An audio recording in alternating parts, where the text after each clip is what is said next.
How another zone would change the Will war? you ever finish Rockstar famous game Since Russia invaded 3 Ukraine, years maps and of the you're still on conflict are chapter everywhere. 3 and you In did most only cases, did all the side quests, so it's not much progress was lost, Pepog. Perhaps. I don't know yet about that. shaded areas like this red are meant to symbolize territory occupied by Russian forces, or at least territory Russia and Ukraine are fighting over. In general, this red is referring to ground troops like these. The more the Russian ground troops advance, the more of the map turns red. But what maps like these don't show is another battle that's taking place high above Ukraine, where a small Ukrainian air force is fighting a powerful Russian one for control of the skies. Ground, air, space. What happens here could determine not just the course of the war, but whether it escalates and spreads beyond Ukraine. It's why Ukraine's allies are scrambling to send it weapons, and some are asking to go a step further. No-fly zone. No-fly zone. A no-fly zone. A humanitarian no-fly zone. No-fly zone. It seems to make sense. Well, I think that you all know what I'm going to say. We need the no-fly zone over Ukraine. So why are the stakes of this air war so high, and what would a no-fly zone change? Wait. Guys, I don't get it, you guys. I don't get it. No-fly zone for who though? For everybody? For everybody? I didn't understand it. On February 24th, 2022, the Russian invasion of Ukraine began. Well, but guys, if you have passengers, guys, and you're going from one place to another with passengers that are just flying to go to, I don't know, Australia, and yet they have to go over the country, what are they gonna do? They're gonna fly over. They're gonna fly in the missiles and shit. What? I don't get it. And in terms of military strategy, it followed a common script. First, Russian missiles targeted Ukraine's radar system, then its airfields and some missile launchers. To military experts, this appeared to be preparation for a crucial step: send a lot of planes to destroy the Ukrainian Air Force and achieve what's called air superiority. So when we say a military has air superiority, what we're essentially saying that is a military more or less controls the skies. With air superiority, Russia could freely attack Ukrainian ground troops and protect its own ground troops, who could move faster without fear of being attacked from the skies. If Russia were able to establish virtually unchallenged air superiority, it would be a disaster for Ukraine. Doesn't mean you're guaranteed a victory. Wait, what? Guys, I don't mean to be weird about it. Guys, I'm just asking. This is a question, guys. Is this a normal thing to mount an AK to a heli? Superiority, it would be a disaster for Ukraine. This feels kind of Doesn't bad. mean you're guaranteed a victory, but it makes that victory a heck of a lot more likely. That's why since World War II, winning air superiority has been the first step in most invasions. But in this case, the biggest... Because the mag is pretty small. You don't have a lot of ammo. It's very unstable, and I mean, you don't have much accuracy, so I don't know. Attack never came, and experts don't really agree on why.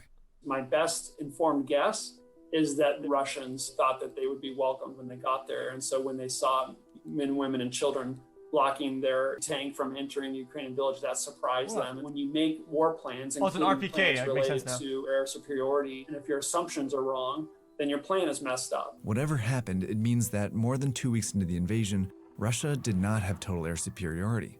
It allowed the Ukrainian Air Force to defend themselves against some Russian fighter jets and ground forces, helping bog down the Russian invasion. This was celebrated as part of Ukraine's remarkable resistance early on in the war. It's a function of both Ukrainian success and also some surprising shortcomings in Russian military capability. But it might not last much longer. Guys, that was a drone. It's an operated drone by nobody. Nobody's inside of it. It's a drone. It's a drone. When you compare the Russian military and the Ukrainian military, there is no comparison. In every major metric of power, the Russian military is far more powerful, including when it comes to aviation. Russia has more than 10 times the number of fighter aircraft as Ukraine. That's and it? so far, they Only haven't 10 really times. used them. It's possible over the coming days and weeks that Putin and his military leaders decide to make greater use of Russian aircraft. And I think that's already happening. They're entering a new phase where, in my view, they're systematically using air power in part to systematically attack civilians and civilians. Okay. Their invasion and likely cause significant civilian casualties. So Ukraine's allies are frantically trying to keep that from happening. Many countries are sending weapons that Ukrainian ground troops can use to shoot down Russian aircraft. And there have been talks about sending Ukraine planes. But there's also been talk of another kind of help, a no-fly zone. Ukrainian President Volodymyr Zelensky has asked NATO, the Western military alliance, to declare a no-fly zone. A number of U.S. foreign policy experts have called for a limited no-fly zone, and a recent poll shows that 74% of Americans think the U.S. should declare one. So, what is a no-fly zone? Basically, it's a geographic area where certain planes are prohibited from flying. The point of NATO declaring a no-fly zone over Ukraine would be to prevent Russia from winning air superiority, thereby protecting Ukraine's military and civilians.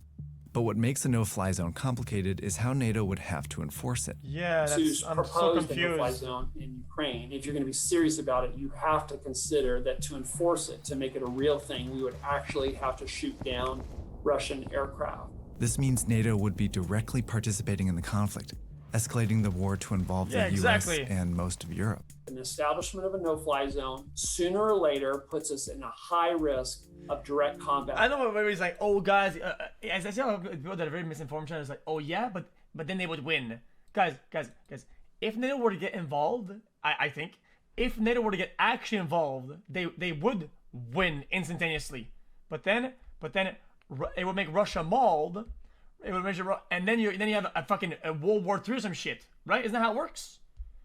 Of course, NATO can win. Of course they could, but I think they're trying to be indirectly non-participants that are participating in certain ways.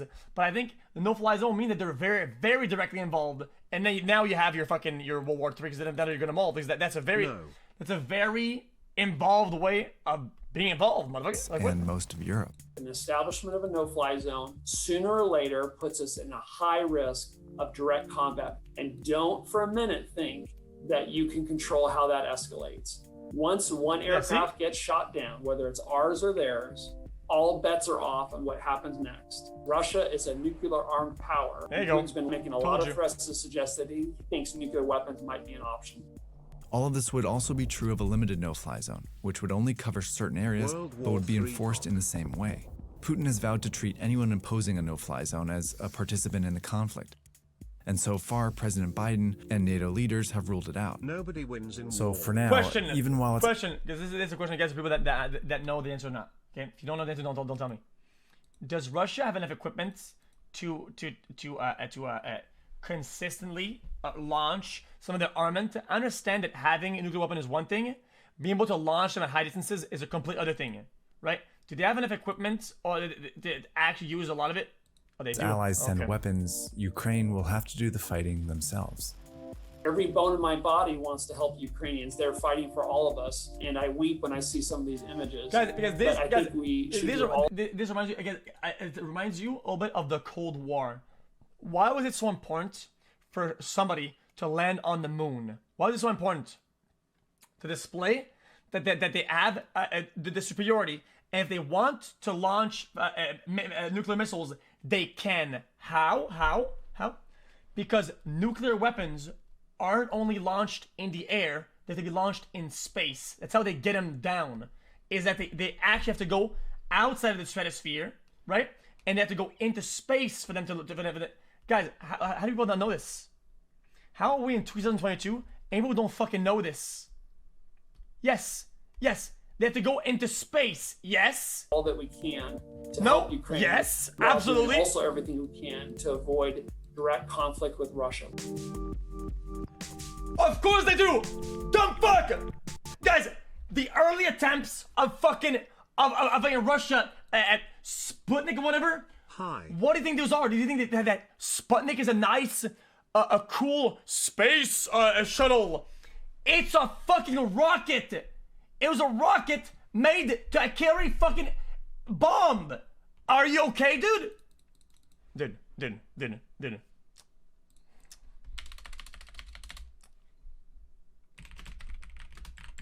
I'll find the documentary. Boom. I'll play it again.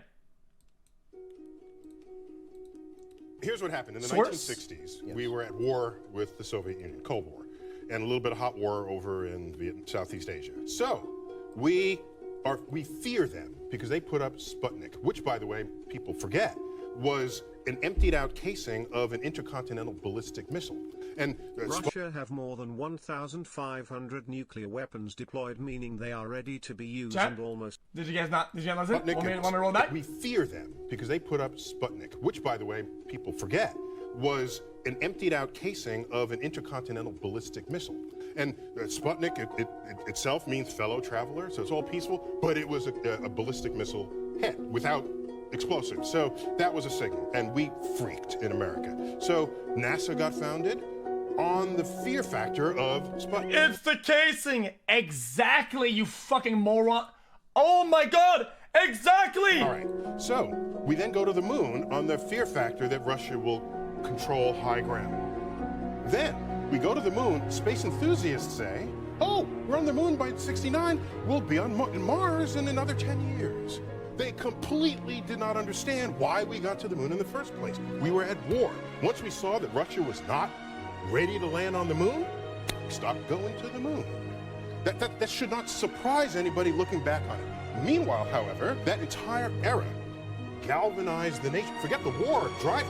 It galvanized us all to dream about tomorrow, to think about the homes of tomorrow, cities of tomorrow, the food of tomorrow. Yes. Don't reproduce. Okay, so everything that I said was actually correct, and everything that I said is literally being taught to you by some scientist, Andy, who knows about this shit. And you're being proven in live that you were wrong and I was right, and you're still molding. Future world, future land, the World's Fair, all of this still molding. Was focused on enabling people to make tomorrow come. That was a cultural mindset the space program brought upon us, and we reaped the benefits of economic You are right. growth I didn't know that. Respect. because Oh, thanks, you man. had people wanting to become scientists and engineers who are the people who enable tomorrow to exist today. And even if you're not a scientist or technologist, you will value that activity. And that, in the 21st century, are the foundations of tomorrow's economies. And without it, we might as well just slide back to the cave, because that's where we're headed right now, broke. I'm tired of saying this, but I'll have to say it again. The NASA budget is 0.4 of 1 penny on a... This guy just says, but nuclear isn't allowed in a war. Hey, man. Listen, sir. I'm not gonna say anything. You know, dude, you live in that. You go ahead and live in these worlds of horizontally rules, into it. Okay? 0.4. When there's no wars, or whatever. Yeah, there's like rules or whatnot. Okay, whenever war happens, nobody gives a fuck about the rules.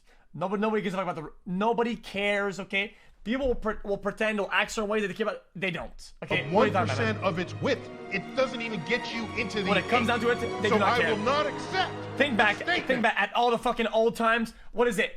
Mustard gas. What the fuck? Oh, you can't use this. They use it. Can't do that. They do it. Then nobody gives a fuck. That says we can't afford it. Do you realize that the $850 billion bank bailout, that sum of money is greater than the entire 50-year running budget of NASA? And so when someone says we don't have enough money for this space probe, I'm asking, no, it's not that you don't have enough money. It's that the distribution of money that you're spending is warped in some way, that you are removing the only thing that gives people something to dream about. This is a little bit too dramatic of a video. It's the home of tomorrow, video, the city of tomorrow, transportation of tomorrow. All that ended in the 1970s. After we stopped going to the moon, it all ended. We stopped dreaming. And so I worry that decisions that Congress makes doesn't factor in